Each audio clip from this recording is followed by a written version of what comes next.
Andre, thanks a lot for spending the time with us this morning. It's quite an interesting process we're going through. I'm the founder of this business. It's 30 years old this year. And there's a lot of stuff that's gone on here that's deeply entrenched. But we know that change is inevitable, and that change is underway at the moment. We've just relaunched one of the divisions under the Centrivo brand. Obviously, that's going to apply some upward pressure to the rest of the business in terms of how we're doing it. The fact that we're shooting this video today is a new means of talking to our market. And how do you, I mean, you joined us in 2013, so you're a veteran. You've been here a while. It's a business that relies heavy on technology. There's a heavy reliance on it. We've got a massive data set here that we use for the benefit of our own business. You head up an organization that's making 4.5 million contacts a month with the outside market through the contact center, and that's growing with the European bits coming in now, and some of the other activities we're doing on the customer service side here in South Africa as well.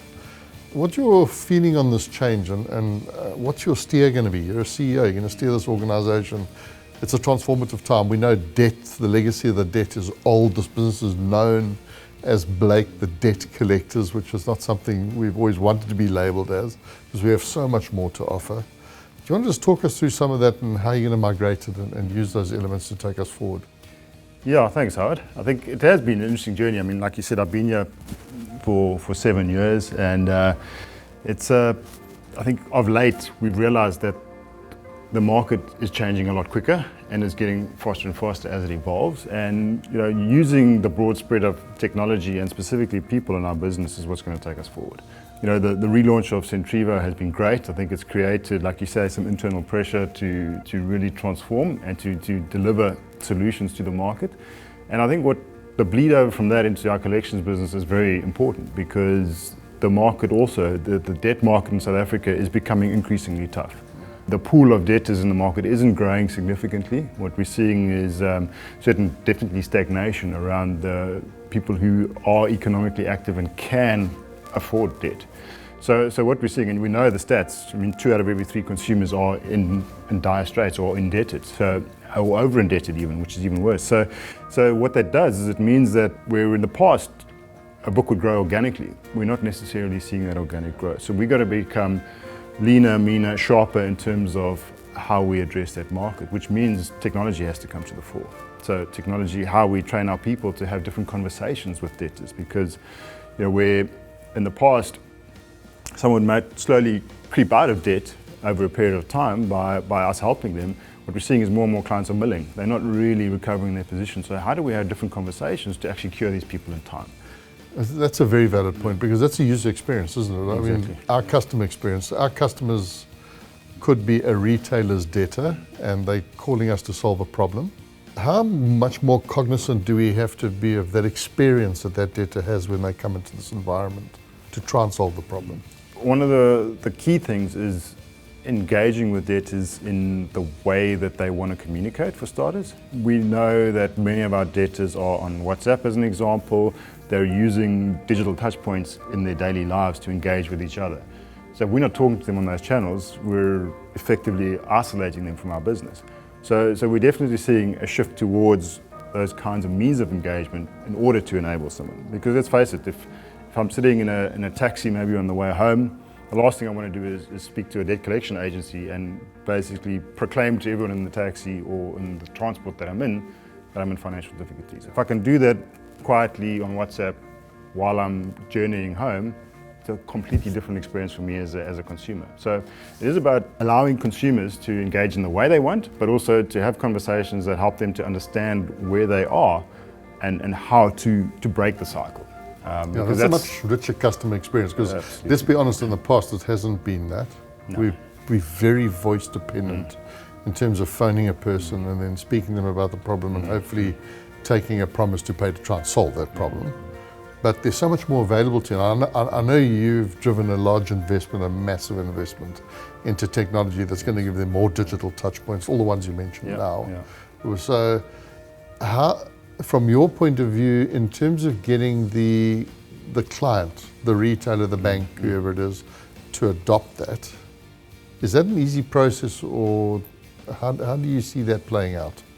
Look, I think they're starting to do it in many respects. I mean, I think they're equally trying to find new ways to engage their consumers. So, but I think where we potentially, we've embarked on an agile journey in our business about a year ago in terms of transforming to agile practices. So I think what that's given us is the ability to be a lot quicker in turnaround and to deploy our resources differently, and so to enable us to advance at a lot faster pace than maybe a lot of our customers can, which allows us then to partner with them differently. To say we're actually building a solution to consumer engagement which is differentiated, which is different, which is something that you may be going to take longer to adopt than we can. So let's help you on that journey.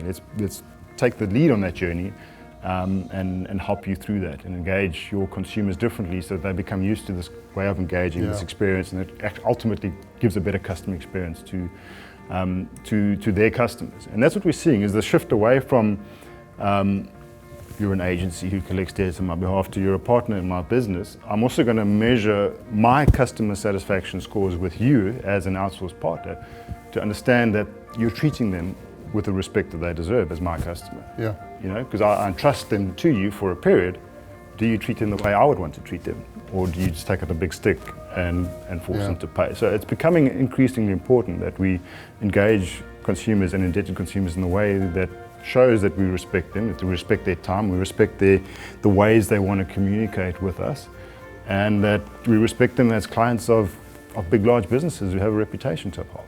And we saw that on our road trip last week when we were speaking to our clients. Very, very topical and very top of mind for them. Very much so. And they were saying to us, you have the agility to do that, so initiate some of that change, put it in the laboratory and show me the results so that I can maybe roll it out elsewhere in my business or change the way I'll speak to my clients. So we play a critical role with that laboratory type service where we're able to have the agility to put something in and test it with one or two agents to form an empirical base to show them back in. So I think the journey is very exciting. I think we must probably, as the founder looking back over the 30 years, obviously a business matures to a point and it needs to change. We are in that inflection point right now where that change has to happen. It's a very exciting journey to see how that's going to work out. Are there anything additional specifically that you want to mention in terms of that journey where we're going to be taking it to? Yeah, I think, so as much as, like we've spoken about, reaching out to people in the right channel, etc., is important. I mean, we leverage off a broader data set of the South African consumer space to understand different pockets of consumers, to understand who engages in what manner and in what way, and how do we need to communicate to them. So we're using a lot of the analytics across the broader base of our business to drive that thinking in terms of to say we need to have different conversations with different consumer groups, and how do we enable that? So it is about leveraging technology, leveraging our people, our data sets to drive that differentiated experience. But then lastly is our people really. You know, I think we've taken kind of a one-dimensional view of people in the past potentially, and it really is saying that as much as technology is the enabler, it's how do we have a human connection between two people to get an end result. So a lot of time and investment is going into our staff to make sure that they're equipped to be able to have that conversation, that we got the right levels of team leaders and supervisors to coach, to really instill in our agents speaking to consumers on a daily basis how they can help those consumers to improve their lives and to be better as a person. And you know, that focus on the individual and on people is ultimately what helps to drive that human connection. Yeah. And that human connection is what is going to differentiate us, because we all know that part of feeling respected is understanding the situation that people are in. And if our people in our business don't understand our consumers, we're lost. So a lot of time and effort going on to making sure that we can relate, we can have empathy in our business, we can engage with consumers in a respectful way that shows them that we understand them, that we understand what they need, and that we're helping them out of a difficult situation. So it's a blend of how all these things come together to create ultimately a better customer experience, and doing that at speed. The whole agile journey we're on is really about making sure that we can turn these things around quickly, and that's the secret sauce, I think, is making sure that our team galvanizes behind this journey and is motivated about making it happen in a new and efficient and different way. Andre, thank you for the time. Look forward to the journey, and we really are excited about what lies ahead of us. Good, thank you. Looking forward to it as well.